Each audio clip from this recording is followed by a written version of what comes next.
aujourd'hui la journée nationale des mémoires de la traite, de l'esclavage et de leurs abolitions.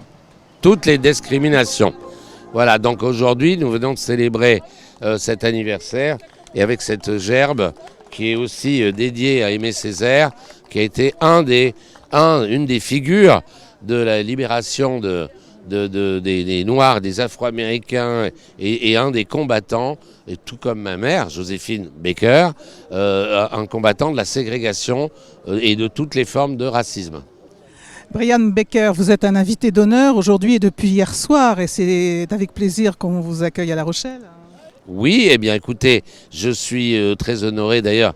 Au nom de ma famille, je peux dire que c'est une fierté que la ville ait déjà, il y a quelques mois, célébré ma mère en donc baptisant la passerelle qui est devant la gare SNCF, en la baptisant Joséphine Baker.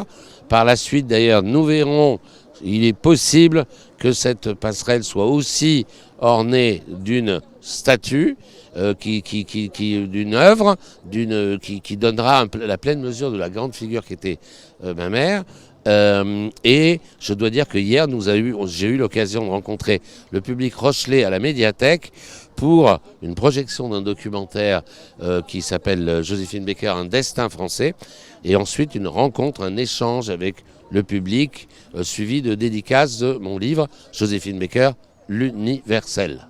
Oui, c'était très intéressant cette rencontre d'ailleurs. Sabine, vous étiez présente aussi, bonjour. Bien sûr, bonjour à vous toutes et tous, enchantée et merci de nous recevoir sur cette jetée qui est un symbole, le symbole qui, disons, est un peu sombre de la mémoire, mais toutefois, il ne faut pas oublier, et nous gardons aussi la mémoire d'Aimé Césaire, qui était une figure charismatique du bassin caribéen et de la Martinique. D'ailleurs, la Martinique, une très belle île que je salue, que j'affectionne particulièrement. Et cette remise de gerbe, cette invitation aussi pour Brian qui représente sa famille et surtout la mémoire de sa maman, a lieu aussi de symboles encore plus importants, les symboles de l'universalité, de la fraternité, si importante pour nous toutes et tous. Donc gageons que l'avenir nous soit arc-en-ciel et que dorénavant nous puissions tous vivre ensemble en bonne harmonie. Voilà. Merci Sabine. Eh bien écoutez, c'est le mot de la fin parce que c'est aussi une lutte permanente contre le racisme. Contre toutes les formes de racisme. N'oublions pas que le sexisme est une forme de racisme, que l'homophobie en est une aussi, que le communautarisme extrême c'est une forme de racisme, que l'intégrisme extrême c'est une forme de racisme, que le terrorisme est une forme de racisme civilisationnel. Donc il y a du boulot, aurait dit ma maman, mais elle aurait dit il ne faut pas se décourager. Loin de là, nous sommes, et c'est vrai si on y réfléchit, elle l'a toujours dit, nous sommes les plus nombreux sur cette terre à vouloir vivre en fraternité universelle. Donc ça n'est pas les va-t-en-guerre et les pourrisseurs de vie et les faiseurs de troubles et les racistes de tous bords qui gagneront, c'est l'humanité et la fraternité universelle. Bravo Brian Baker, merci beaucoup et puis à bientôt sur C17 et toujours en direct. Pour la première fois, les élèves du lycée Fénon Notre-Dame sont honorés de participer avec vous, tous, à cette commémoration du mois des mémoires 2023. Cette année scolaire a été forte. Notre démarche de mémoire a commencé le vendredi 2 décembre au musée du Nouveau Monde et dans les rues de La Rochelle où l'histoire s'est inscrite. Puis, nous nous sommes envolés en Martinique, sur les pas d'Aimé Césaire en janvier 2023. Presque un inconnu pour nous tous, un écrivain et un homme politique simple, à l'écoute des siens.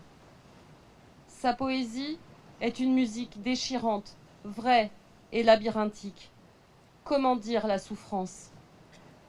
Des bananeraies à la savane des esclaves, du Mont Pelé aux rues de Fort-de-France, les mots prennent vie et prennent sens.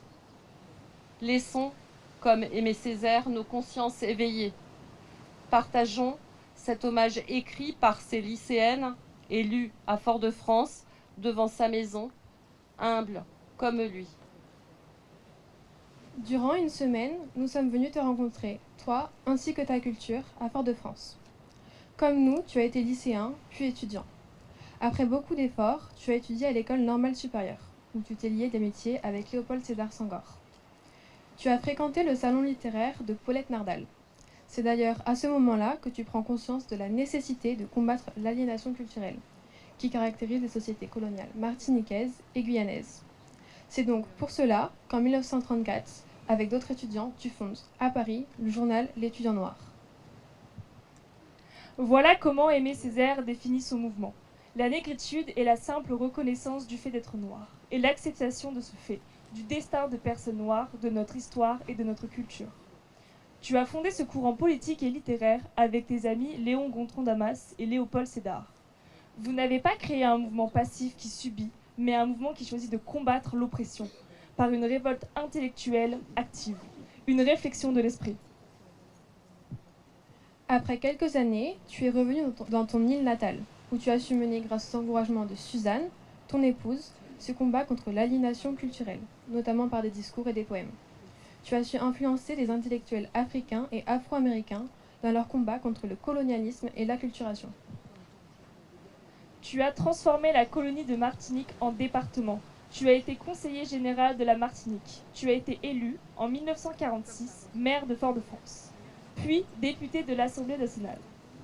Nommé dans plusieurs commissions parlementaires, secrétaire de l'Assemblée nationale, ainsi que président du Conseil général de la Martinique. Tu as aidé les plus démunis en ouvrant des hébergements. Maintenant, nous allons te rendre hommage avec tes propres mots dans le discours sur le colonialisme, sur la négritude et le cahier d'un retour au pays natal. Nous avons composé un texte décrivant la négritude et ton pouvoir. Entre colonisateurs et colonisés, il n'y a de place que pour la corvée, l'intimidation, la pression, la police, l'impôt, le vol, le viol, les cultures obligatoires, le mépris, la méfiance, la morgue. Des sociétés vidées d'elles-mêmes, des cultures piétinées, des millions d'hommes arrachés à leurs dieux, à leurs terres, à leurs habitudes, à leur vie, à la danse, à la sagesse. Colonisation égale chosification. La négritude est une révolte contre toutes ces injustices et contre le réductionnisme européen. La négritude, à mes yeux, n'est pas une philosophie. La négritude n'est pas une métaphysique. La négritude n'est pas une prétentieuse conception de l'univers. La négritude n'est pas une tête d'eau morte sur l'œil de la terre. La négritude, c'est ceux qui savent en ses moindres recoins le pays de la souffrance. La négritude, c'est ceux qui se sont assouplis aux agenouements. Qui reste un outil de protection de la dignité humaine, inscrit à l'article 26 de la Déclaration universelle des droits de l'homme. Notre ambition, qui est celle de la Fondation pour la mémoire de l'esclavage, dont la ville est membre fondateur, est d'inscrire l'esclavage colonial comme un fait majeur de l'histoire de France, de faire connaître ses héritages multiples, politiques, culturels et humains, et d'utiliser le savoir pour lutter contre le racisme et les discriminations. Il est essentiel que les initiatives pour l'éducation aux droits humains à l'échelle nationale, régionale et locale soient renforcées et élargies pour changer les mentalités dès le plus jeune âge. Chaque année, les élèves des écoles, collèges et lycées s'impliquent et participent à cette journée nationale du souvenir des victimes de l'esclavage, de la traite négrière et du commerce triangulaire. En ce 10 mai, je vous propose de commencer par fermer les yeux, ici où nous sommes. Et puis, nous sommes en 1860, vous rouvrez les yeux, et devant vous, des bateaux qui portent des doux noms. Aimable Nanette, Bonhomme Richard, ils sont là, devant Chef des baies, au mouillage. Ils oscillent avec la houle que nous avons aujourd'hui. Ils attendent que le vent soit favorable pour partir pour leur triste voyage, soit la traite triangulaire, partir vers Gorée, partir en Afrique, charger cette effrayante marchandise qui était à l'époque le peuple noir, ou faire le voyage en droiture, le commerce du sucre, aller chercher le sucre produit de l'esclavage. Cette année est une année particulière. Particulière parce qu'il y a des absents. Des absents qui sont nos amis haïtiens. Nos amis haïtiens n'ont pas pu venir cette année. Bien sûr, nous avons gardé le drapeau pour rappeler la présence que La Rochelle a eue. Permettez-moi de saluer tout le travail qui a été fait par l'association La Rochelle Solidarité Internationale, avec toi, Daniel Grocola, avec Jean-Pierre Pichot, que je vois, avec tous nos amis haïtiens, notamment Nadège Joaquin. Ils n'ont pas pu venir cette année. Et vous savez pourquoi? C'est que la route de l'aéroport est tenue par les gangs et que celui qui prend cette route traverse le risque d'être enlevé, comme l'a été notre ami Pierre Truteau il y a peu de temps encore. L'insécurité en Haïti est une nouvelle catastrophe qui tombe sur ce peuple haïtien. Et je veux saluer toutes celles et tous ceux qui maintiennent le lien avec nos amis de Port-au-Prince, avec nos amis de Cap-Haïtien, nos amis de Jacmel, pour pouvoir continuer à les aider malgré les difficultés que nous avons pour tenir ce lien. Well, it's a work for us.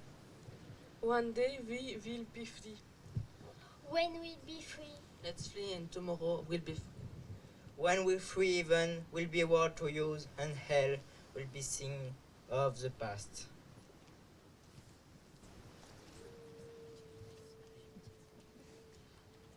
Jump down, turn around, take your pitchfork. Jump down, turn around, take your coat. Oh Clara, pick you a steak. Oh Clara, pick you a steak. Come on, Betty, you can hold on.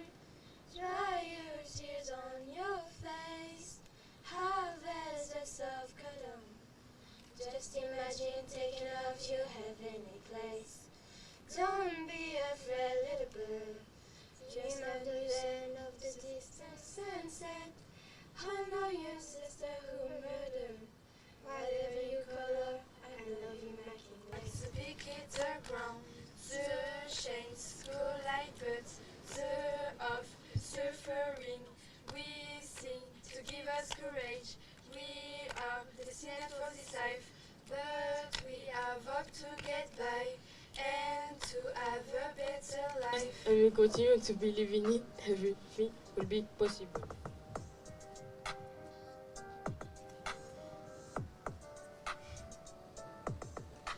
If I persist and we continue to believe in it, everything will be possible.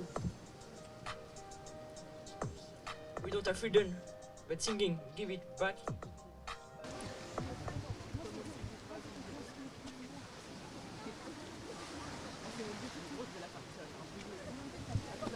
À nos enfants de la patrie,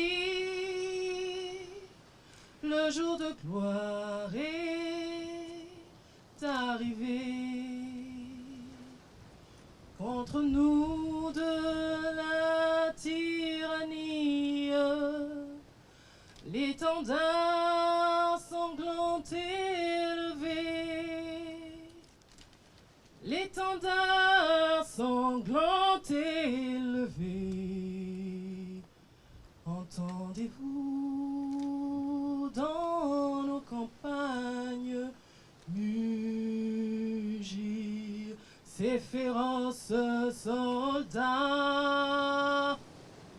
Ils viennent jusque dans nos bras, égorger nos fils, nos compagnes. Aux armes, citoyens, formez les bataillons, marchons, marchons,